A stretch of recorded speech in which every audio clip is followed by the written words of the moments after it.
1 година затвор потврдена, поништена пресудата за 3 години затвор. Но поранешниот градоначелник на Карпош Стефче Јакимовски повторно ќе седне на обвинителната клупа во Скопскиот суд за злоупотреба на службена положба. За 3 дела од еден судски процес, Скопскиот апелационен суд донесе одлука по жалбите. Во делот за обвинение за бесправно градење, кој се однесува на зградата, односно бараката во која беше сместена општина Карпош, додека траеше изградбата на новата општинска зграда, апелација ја потврди првостепената затворска казна.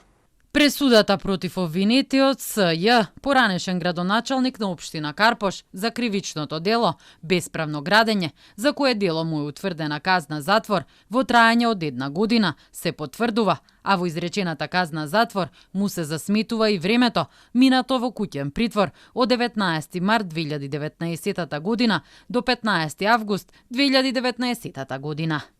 Од кривичниот суд ни соопштија дека денеска ја добиле пресудата, пошто таа ќе биде прераспределена до судија за извршување на санкции и ќе следува испраќање на упатен акт до осудениот.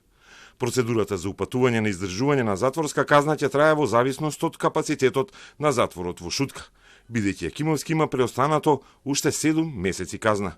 Апелација му ја поништи казната од 3 години затвор за злоупотреба при издавањето на уверенијата за општинската барака, бидејќи второстепениот суд утврдил дека во описот на делото на обвинението не се содржани битните елементи за кривичното дело за кое се гони осудениот.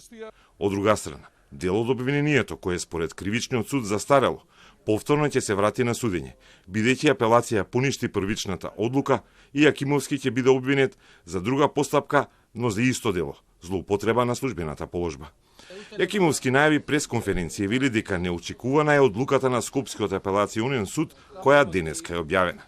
Изминатите недели Јакимовски беше активен на социјалните мрежи, каде го критикуваше боледувањето на актуелниот градоначалник Сотир Лукровски и тврдеше дека тоа боледување не е согласно законот. А за состојбите во општина Карпош ја обвинуваше владеачката партија ВМРО-ДПМНЕ.